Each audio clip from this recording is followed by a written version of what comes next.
past 20 years, it has been a very retrogressive journey, but now the Kenyans are actually rolling up their sleeves and actually getting down to work. So it is absolutely amazing. How did you decide that Father Corin is the right person and that he can, what do you think he can give to you people? Yeah, actually, I've had an opportunity to sit under the ministry of Pastor John over the last 7 months actually. And I've actually also developed a really close personal friendship with him. And he's actually been able to teach me a lot. He's been able to teach me a lot. Unfortunately, I'm actually currently divorced. And since my split up in 2008, I haven't heard someone that's really come to stand alongside me and actually be a mentor and really push me to get out of my comfort zone and get over my whinging and moaning, and actually to see that I do have a very bright,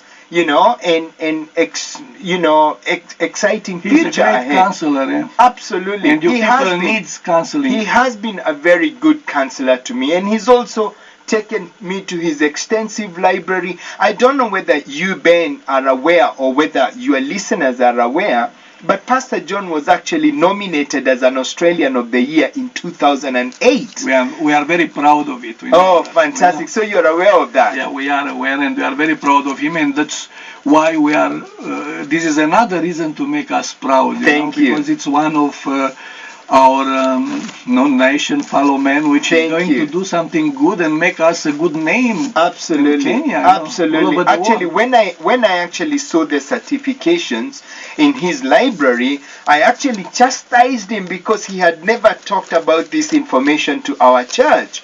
And I said, no, our church needs to know this. In fact, one of the reasons I want to take him to Kenya with me is so that people in Kenya can actually see somebody who has had such an exalted position, yet is willing to roll back his sleeves and actually work, with the average person and tackle the issues and challenges facing us head on.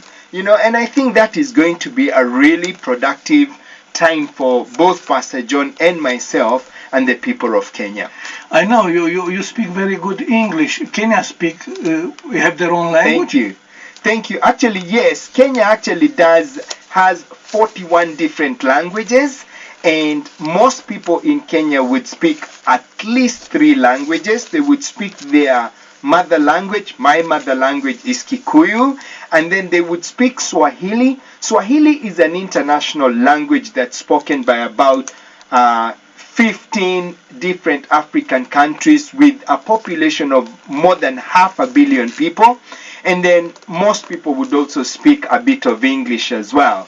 So I'm very privileged because I can speak about 5 different languages, even though not very fluent, but yeah, I love it. And what's the main religion there? Okay, Kenya actually hasn't got a state religion, but Kenya has got many different religions and very tolerant community, very, very tolerant society. We have people that are Christians, Muslims, Hindus, Zoroastrians. We have Jewish people. Everybody is welcome in Kenya. Can you tell us, Father, how you feel about this invitation and about this journey? It will be very interesting. Well, I just said to Jeff not long ago in the car, I have a mixed feeling. And he said, why is that? I said, well, it's an honor for me to be there.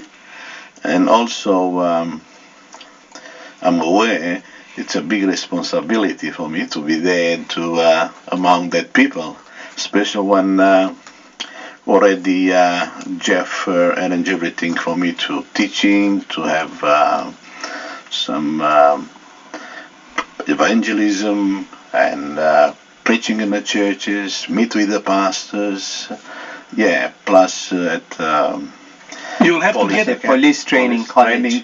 Oh, when I heard about police training college, I said, God, give me wisdom what I have to say there. They have different kind of foods there. You'll have to get used to. Well, that I'm not worried about food because I enjoy food. I eat everything. That's Yeah. not a problem. It's going to be very interesting because we have lizard sandwiches, hippopotamus hamburgers and things. No, I'm joking. Don't worry about that. Yeah, So but it's there going is to no- be really exciting, you So know. it's peace, it's no violence there like we... No, it's completely peaceful. Kenya is one of the most peaceful countries in Africa. And as I mentioned it, you know, previously, about 5 years ago, we had a situation where violence escalated to the point of mass killing, but this is only a very isolated incident. You know, most Kenyans actually are very peace-loving people. Can I say something? Yes. My fulfilled dream, because when I was at Lee in Craiova, my best friend in the school actually was the first African from Dahomey. His name was Jean-Claude Hongpono Honoré. That was in 1969, and he tried to help me to go in Paris and France and from there to Africa, but didn't succeed. And now, in 2014, next to my friend Jeff, the dream is fulfilled, and I will be in Africa. Absolutely. Yes. Fantastic. Our tickets are all, we've got our tickets already. Pastor John has already started receiving his injections for inoculations, which thank God I don't have to do, so it's very exciting for me. Yeah. I just can't wait to see you back and to have you in the studio and both of you and to tell us your stories. And I wish you a good journey and Thank you. to Thank have you. a nice, fulfilling Yes. mission. Also our church, Dallas Baptist Church, we are very keen for asylum seeker, and if we can Jeff can we share with us just a minute about? Yes, our church is actually very proactive about helping asylum seekers. We actually do not get into the politics of it because we understand that we have elected officials that make decisions from a political standpoint.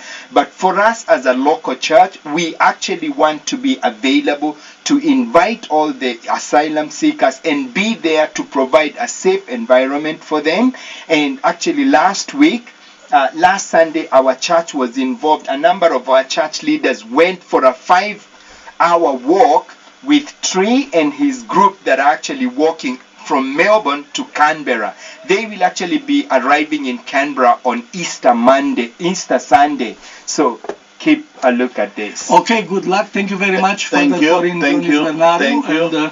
And Jeff Lavenda, and I just can't wait to have you back to talk more about it because you are real spring of knowledge and new things. Thank you very Thank much, you. Ben. Thank Good you, Ben. journey. Thank you. And dear listeners, we reach the end of our program, and I let you with the beautiful voice of Angela Gheorghiu singing Our Father who art in heaven, Tatăl nostru. La revedere și să auzim numai de bine.